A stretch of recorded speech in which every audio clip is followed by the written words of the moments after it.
ஓம் சாந்தி. எல்லோரும் சந்தோஷமாக இருக்கிறீங்களா? கர்மாவை கண்டுபிடித்து கரைப்பது எப்படி அப்படிங்கிறத பார்க்க போகிறோம்.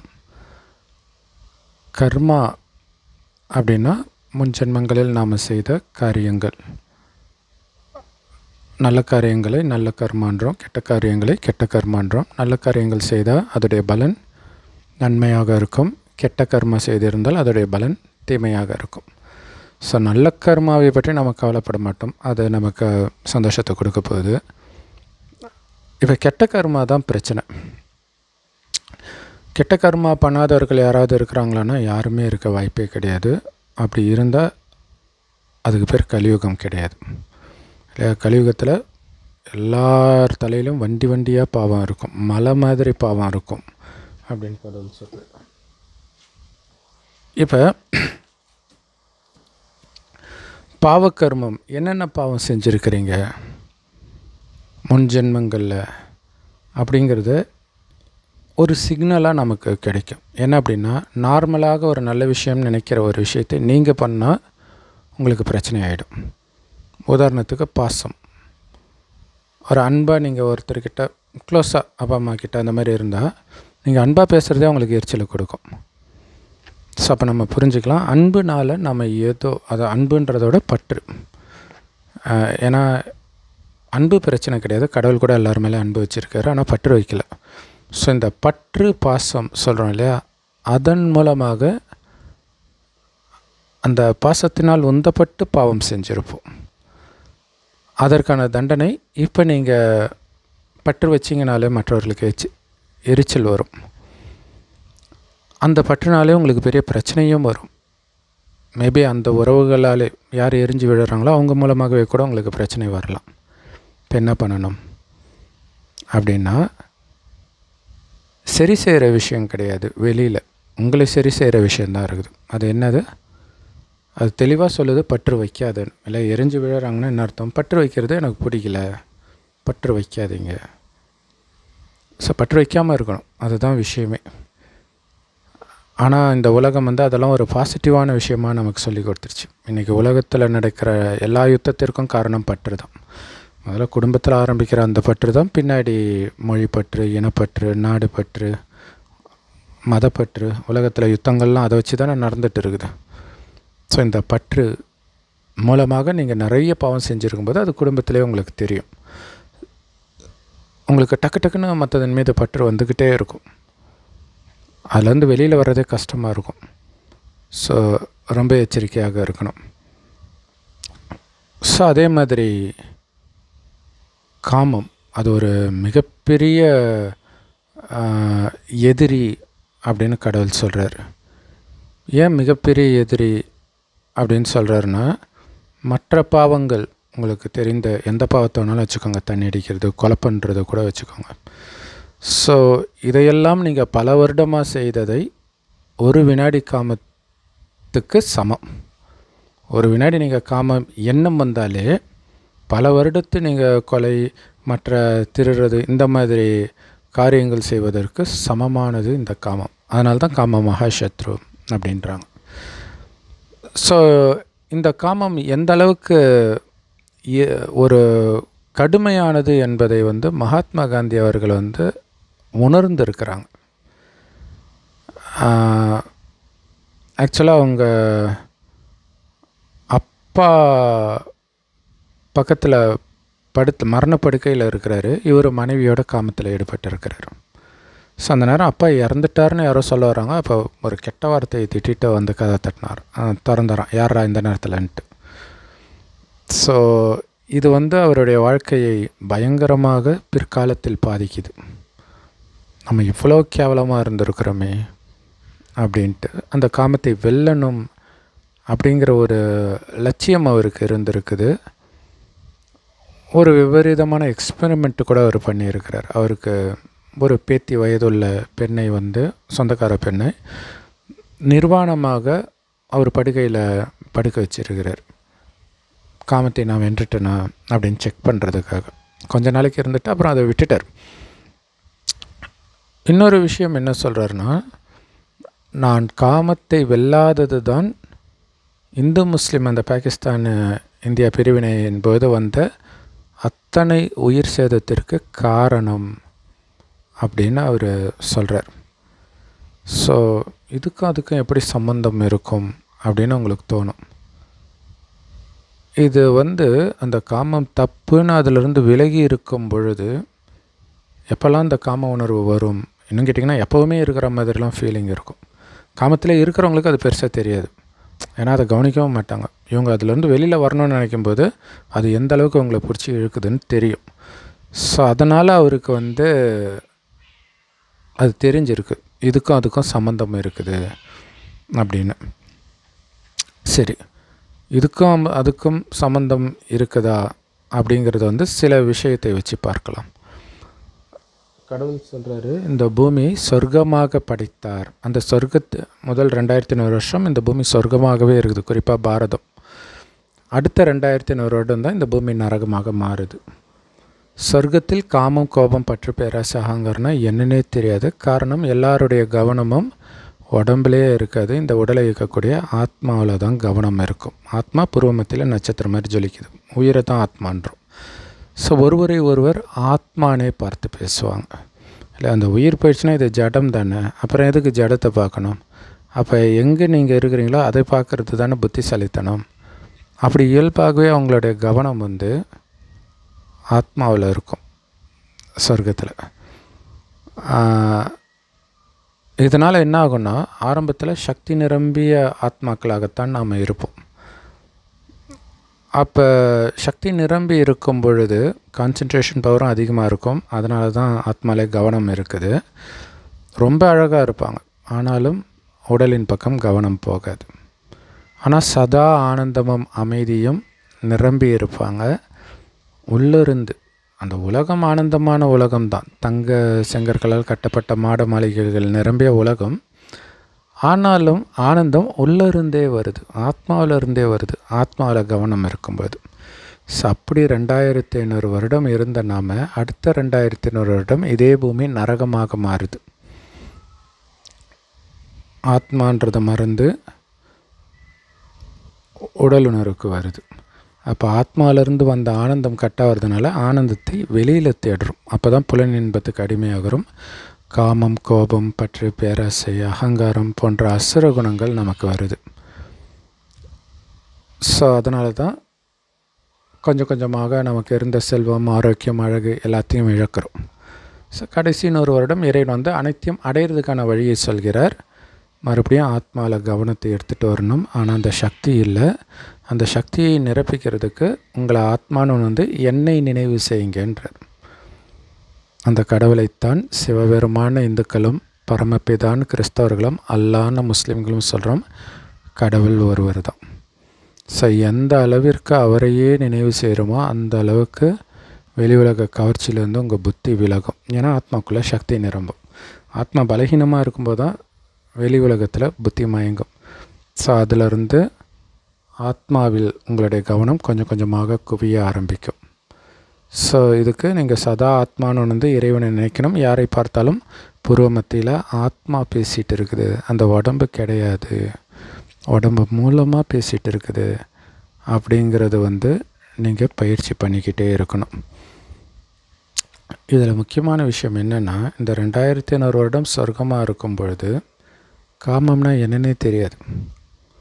கணவனும் மனைவியும் நமக்கு ஒரு வாரிசு வேணும்னு நினைக்கும்போது மனைவி கர்ப்பமாவாலே தவிர காமத்தினால் குழந்தை பிறக்காது. அதனால தான் அவங்கள நாம் இன்றைக்கி தெய்வம்னு இந்துக்கள் கோயில் கட்டி கும்பிட்றோம். எங்கே போயிட்டாங்க? எங்கேயும் போகலை. மறுஜென்மம் எடுத்து உடல் உணர்வுக்கு காமம், கோபம், பற்று, பேராசை, அகங்காரத்தில் விழுந்து அனைத்தையும் இழந்திருக்கிற நீங்களும் நானும் தான் அந்த தேவதைன்னு சொல்கிறதுக்கு தான் கடவுள் வரார். இப்போ மீண்டும் தேவதையாக வேண்டிய நேரம் வந்துடுச்சு. ஏன்னா கலியுகம் அழிந்து சொர்க்கம் உருவாக போகுது அப்படின்னு கடவுள் சொல்கிறார். இங்கே முக்கியமான விஷயம், அதுக்கு என்ன பண்ணால் இறைவனே நினைக்கணும். இவ்வளோ தான் இறைவனுடைய ஞானத்தின் சாரம். விஸ்தாரம் தினம் தினம் முரளியில் சொல்லுவார். அது எல்லா பிரம்மகுமாரிகள் ராஜயோக தியான நிலையத்திலும் முற்றிலும் இலவசமாக கிடைக்குது.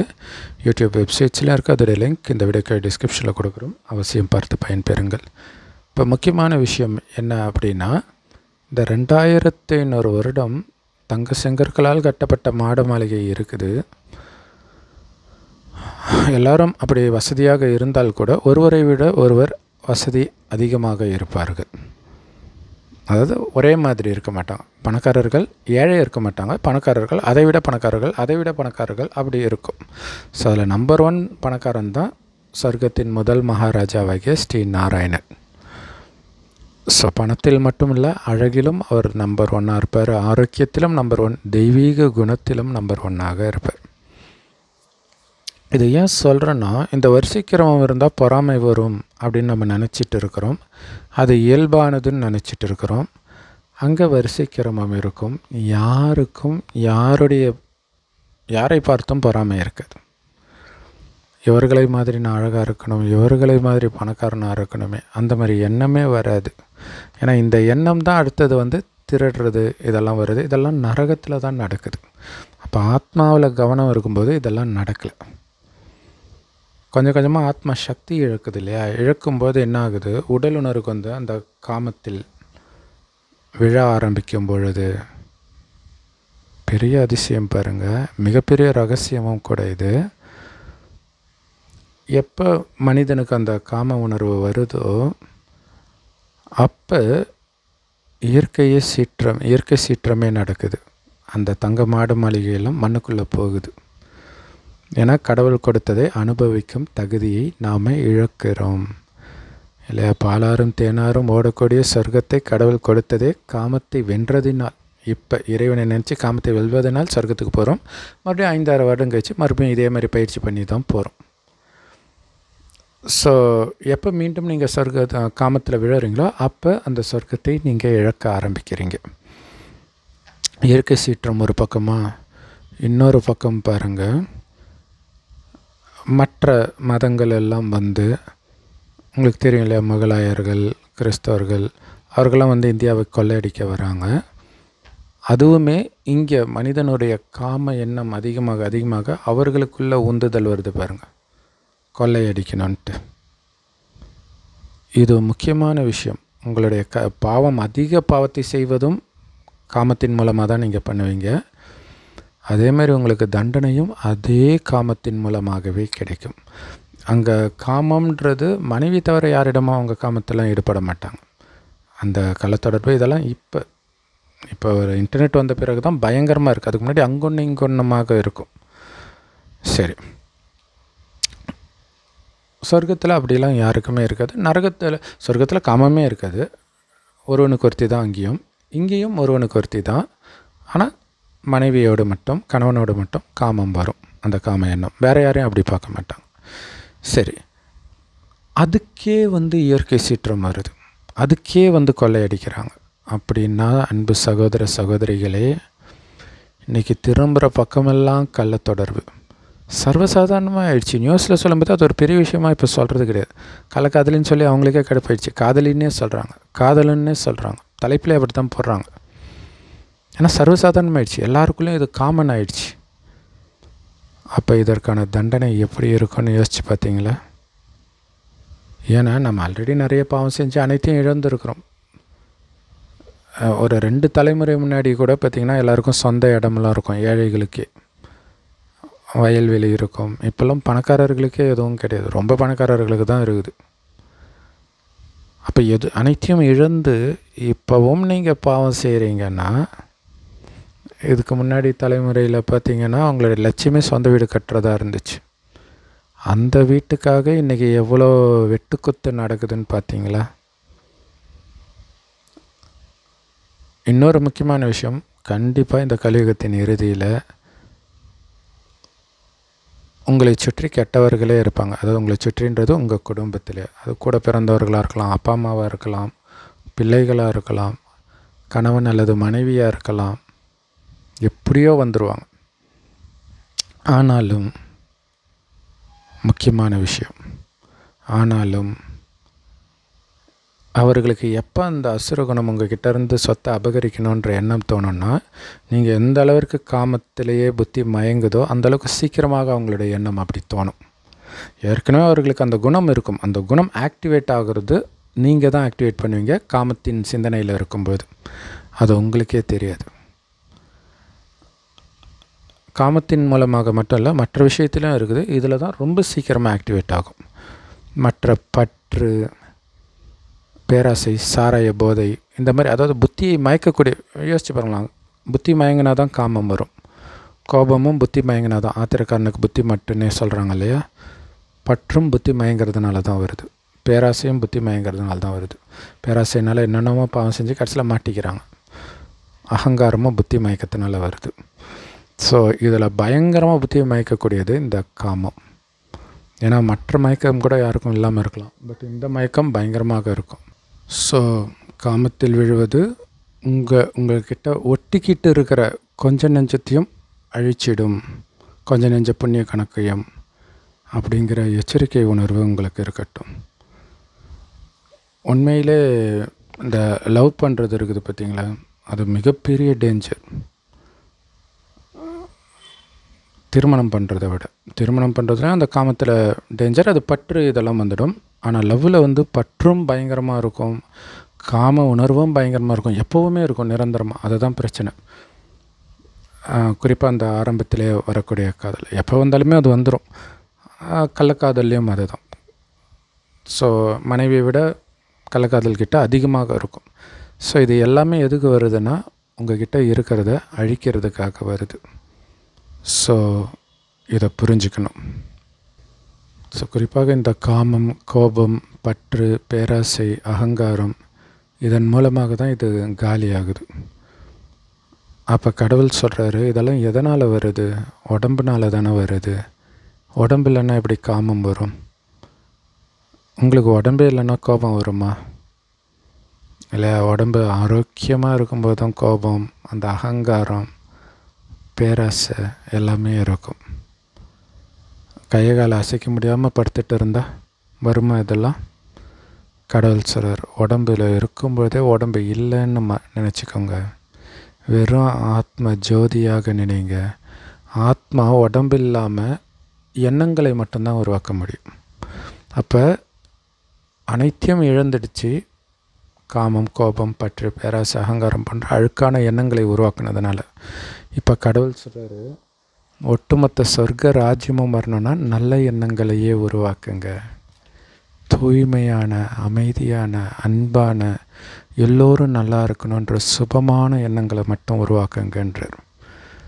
ஸோ இந்த எண்ணங்கள் இறைவன் கொடுக்குற ஞானத்தை தினம் தினம் கேட்கும் பொழுது அப்போ தான் நமக்குள்ள அந்த எண்ணங்கள் உருவாகவே ஆரம்பிக்கும். ஸோ இறைவனுடைய ஞானம் முரளின்னு சொல்கிறோம். எல்லா பிரம்மகுமாரிகள் ராஜயோக தியான நிலையத்திலும் முற்றிலும் இலவசமாக கிடைக்குது. யூடியூப் வெப்சைட்ஸ்லாம் இருக்குது. அதோட லிங்க் இந்த வீடியோக்கு டிஸ்கிரிப்ஷனில் கொடுக்குறோம். அவசியம் பார்த்து பயன்பெறுங்கள். ஸோ இறைவனையே நினைக்கிறேன். யாரை பார்த்தாலும் ஒரு ஆத்மா. இன்றைக்கி உங்களுக்கு அப்பா அம்மாவா, குழந்தையா, கணவனா, மனைவியா, எந்த உறவில் இருப்பவர்களும் ஏதோ ஒரு ஜென்மத்தில் உங்களை கொலை செய்தவர்களாக கூட இருக்கலாம். ஆனால் நீங்கள் அந்த உடலில் மயங்கி கிடக்கிறீங்க. ஆக்சுவலாக மயங்கி தான் போய் மாட்டுவீங்களே. லெவலெல்லாம் அப்படி தானே மாட்டுவீங்க. உங்களுக்கு துக்கம் கொடுப்பதற்காகவே ஒருத்தர் இருக்கிறாங்க, அதைத்தான் நீங்கள் தேடி போவீங்க. ஸோ உங்கள் லவ் எப்பயுமே தொடர்பில் இருக்கிறவங்க மூலமாக தானே வரும். இப்போ அவங்க தான் உங்கள் தொடர்புலேயும் வருவாங்க. அப்போ எவ்வளோ எச்சரிக்கையாக இருக்கணும், யோசிச்சு பாருங்கள். அந்த காம உணர்வு, காதல் உணர்வுக்கு நோ சொல்லிட்டீங்க அப்படின்னா எவ்வளவோ பாவம் செய்ததுலேருந்து, தண்டனையிலேருந்து நீங்கள் தப்பிக்கலாம். ஏன்னா அப்பப்போ செய்த பாவத்திற்கான தண்டனை அப்பப்போ கிடச்சிடும், அந்த ஜென்மத்திலே கிடைக்கும். ஆனால் அந்த பாவம் செய்யக்கூடிய குணம் இருக்கும். அந்த குணம் அடுத்தடுத்த ஜென்மத்தில் அந்த பாவத்தை அதிகமாக செய்ய வைக்கும். ஸோ இப்போ அப்படி தான் உலகம் இருக்குது, உங்களுக்கே தெரியும்.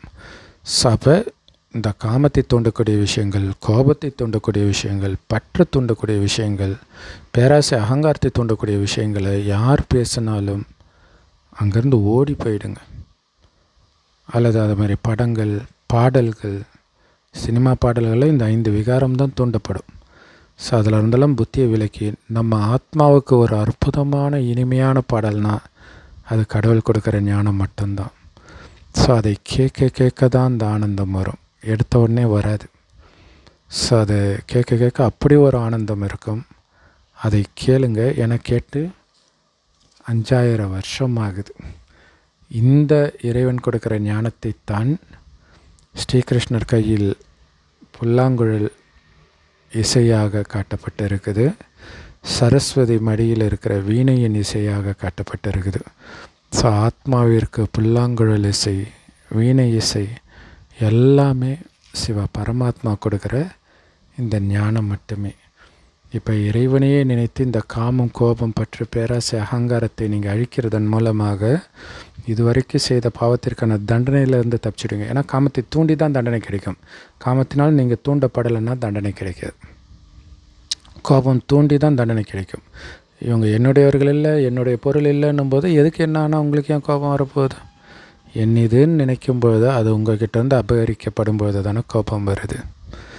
ஸோ ஒரு சிவபெருமானை தவிர யாரும் என்னுடையவர் அல்ல. அவருக்கும் எந்த மதத்திற்கும் சம்பந்தம் இல்லை. கடவுள் ஒரே ஒருத்தர் தான் நேரடியாக ஒரு வயோதிகர் உடலில் வந்து இந்த ஞானத்தை கொடுக்கிறார். மனிதர்கள் உருவாக்கிய மதங்கள் தான் இந்த காமம், கோபம், பற்று, பேராசை, அகங்காரத்தை தூண்டி மனிதர்களை இன்னும் துக்கத்தில் விழ வச்சிட்டு இருக்குது. ஸோ இறைவனை பிடிச்சிட்டிங்க அப்படின்னா எல்லா துக்கத்துலேருந்தும் தப்பிக்கிறது மட்டும் இல்லை, சுகம் நிரம்பிய சொர்க்கம் 2500 வருடம் அளவற்ற சுகத்தை அனுபவிக்கிறதுக்கான பாதை இறைவனுடைய ஞானம், இறைவனுடைய நினைவு. நான் ஒளிப்புள்ளியாக இருக்கிறேன், என்னுடைய அப்பா செம்பு நிறமான ஒளி உலகத்தில் நட்சத்திரம் மாதிரி இருக்கார். இது மட்டும் சதா மனதில் ஓடிக்கிட்டே இருக்கணும். இதன் மூலமாகத்தான் நம்ம அனைத்து கர்மாவையும் கரைக்க முடியும். ஓம் சாந்தி. தேங்க்ஸ் ஃபார் வாட்சிங்.